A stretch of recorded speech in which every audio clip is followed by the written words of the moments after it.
Hello and welcome. Today I wanted to talk about some books that have a sentient house in them. I've just so happened to have read a whole bunch of those kinds of books recently. Fully by accident. I wasn't intending to read a whole bunch of books that have that similar theme to them. It just kind of happened. I read a bunch of them and then realized how many I've read in the last few months, and they've all been fantastic, so I guess that's a thing that I like in books quite a bit. So let's talk about them. I don't do a whole lot of sit down recommendation videos anymore, and I miss doing them, so I do want to do more of those. I did one recently that features books with an unlikely friendship between a human and a monster or alien or something like that. So if there's a certain thing that you want to see for recommendations, let me know and I'll see what I can pull up for you guys. But in the meantime, let's get to these sentient house books. I have 7 to talk about today. The first one is Starling House by Alix Harrow. This one I would place in the new adult category because it's not YA. The main character I think is in her early 20s, but it doesn't feel quite like an adult horror novel, you know what I mean? So I would call it new adult, I think. But either way, it's a new adult, very gothic style horror book that features a haunted house and a whole bunch of demons and dreams and a whole bunch of cool stuff. The main character ends up becoming a maid at this haunted house in town that everyone knows is haunted as fuck, and the family who lives there are super weird, but the main character really needs the money because she's trying to help her brother get to college. She's his sole caretaker, so she takes this job after she accidentally bleeds on the gate, and the house just seems to really like her for reasons that she can't figure out, and a whole bunch of pretty creepy things happen in this book. It was a lot of fun. It's a wild ride from start to finish. I love the plot of this one. The romance I could have done without, but it is what it is. The plot was fantastic though. I loved everything to do with the hauntings and the whole plot behind that. It was a really interesting read. This author's writing style is very dreamlike almost. Just overall a solid read and a really cute, fun, sentient house kind of thing set against this rather horrific gothic setting. So really fun read with this one. Next up is Thistlefoot by GennaRose Nethercott. This one's about 2 siblings who are the descendants of Baba Yaga, and one day they get a letter that they are to inherit something from someone who's just passed away in their family, and they go to collect it, and it's this massive box. They have no clue what it is, and then they open it and out pops this house on chicken legs, like a full-size house. The 2 of them decide to share the house together, but they are going to go on a tour around America doing puppet shows. Their family used to do puppet shows with a little bit of their Baba Yaga magic mixed in there, but the sister does not want to be doing this, so she agrees to do it only for a year, and then after that year she will keep the house and the brother gets to keep the money from it. But of course there are things happening in the shadows here. Somebody else really wants their house and has been following them around and causing havoc in the meantime. This was such a fantastic book, but of course the best part of it was the house is actually a character in this book and sometimes gets chapters. The majority of the story is from the POV of the 2 siblings and kind of what they're up to with this whole other plot that's happening, but every once in a while it'll switch to the POV of the house as the house tells its story and talks about other people who have lived in it over the years and generations of family members. It was such a beautiful story. Every single page felt alive. It was gorgeous. This book had me openly weeping on a city bus one day.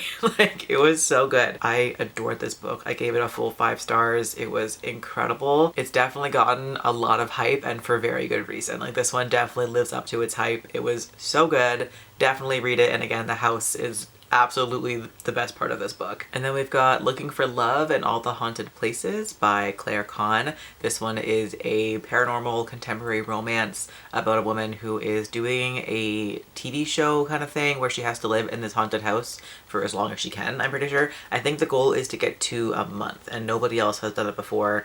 I think she is like the 5th person to try. I think the person who stayed the longest prior to her was only maybe a week or so, but she has full confidence that she'll have no problem doing this. She is a psychic medium and just kind of has a way with spirits and that kind of thing, so she feels like she is very well qualified to do the job and get the money that comes along with it. When she gets there, the house kind of starts testing her and all these really cool things, and the house is very much a prominent character in this book. The romance was more so the main plot than the actual haunted house thing, but the haunted sentient house is still very much a big part of this book, and I loved it for that. I also love that the main character of this is asexual as well, and that was a really cool thing to see in a romance book. So yeah, overall, great book. It was a really fun one to read over Halloween, and I definitely recommend if you are looking for a good sentient house book with a solid romance at the forefront. Clean Sweep by Iona Andrews. This is the first book in a 5-book series, I believe. 6 if you count the .5 novella in the middle. This is kind of a weird one in terms of genre. It's a fantasy in terms of the main character is a witch, the love interest is a werewolf, there's vampires and a whole bunch of other kinds of like fantasy creatures,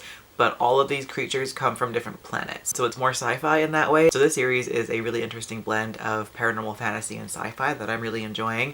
I have 1 book left in the series currently and I've been loving it. So the main character of the series is an innkeeper and her job is to manage an inn that is a waypoint for different kinds of species. It's a safe zone where different species who are at war can meet and negotiate on a neutral ground, and she's in charge of keeping everybody safe. And she has a very, very close bond with her inn, which is of course sentient. She can change its shape at will and it kind of does whatever she asks it to. It protects her and her family and whoever is staying at the inn at the time. Again, it's a really interesting series. I'm really, really enjoying it. I wasn't too sure how I would feel about it at first, but after getting not even halfway through book 1, I was already loving it, and it's only gotten better from there. I love the whole cast of characters. They are all so fun, and the farther into the series we get, the more we learn about the whole innkeeper thing and all that cool stuff. So definitely a great series to check out as well. Next up is Where the Dark Stands Still by A.B. Poranek. This one is a beautifully atmospheric fantasy romance. It's about a woman who's had magic her whole life, and magic is very much illegal and very feared, and so she decides to take herself on a quest into the forest to find this magical flower that can grant a wish, with the intention of asking her magic to be taken away from her. She ends up finding the Lord of the Wood, and he takes her to his crumbling mansion in the middle of this very enchanting forest. The sentient house part of this isn't super prevalent. It was more of a side thing, but when she gets to the house, you know, it's like opening up passageways for her and this kind of thing, and there's all these like twinkling lights and that kind of thing. It was great. It wasn't the most important part of the book, but it was still prevalent, and I really enjoyed that part of it. I thought it really added to the whimsy and made it that much more magical feeling and atmospheric. Just Like Home by Sarah Gailey. This one is solidly in the horror genre. This one's about a woman who is returning to her childhood home to care for her mother who's dying. She hasn't been back to this home in a very long time because it is the house where her father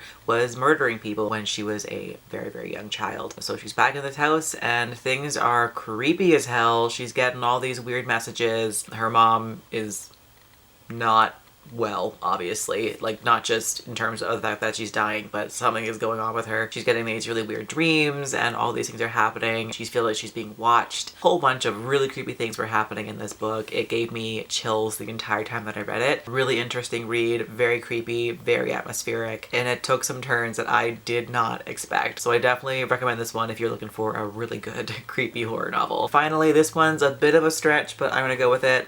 Honor Among Thieves by Rachel Caine and Aguirre. It's a YA sci-fi about people who are chosen to be honors, where they're sent off on this space mission for a year in these sentient whale alien ships. I don't know how to explain that. There's a picture. I'll show you the picture. It's way easier. So this is an alien race of space whales that are obviously massive, and their insides are a whole ass spaceship that people can live in, and once in a while they form a really deep connection with one of the humans who board their ships, which is the case with the main character. The two of them can hear each other's thoughts and feelings. It's this really beautiful bond. A whole bunch of things happen plot-wise in this one. There's secrets being kept from the humans on the ship, and a lot of things that they were not informed about or prepared for before boarding the ship and going off on their space journeys. It's very fast-paced, very action-packed, really solid read. I read through this entire book in basically one day. I think I fell asleep with like 50 pages left and finished it the next morning. I could not put this book down when I read it last month. I actually just finished book 2 a few days ago. It's such an interesting concept. Music plays a big part of this book as well. The whale aliens love music and are actually fueled by music and song. So there's a lot of really interesting intricacies with the world building that I'm very much enjoying with this series so far. So also recommend this one. But yeah, those are my recommendations for books with a sentient house.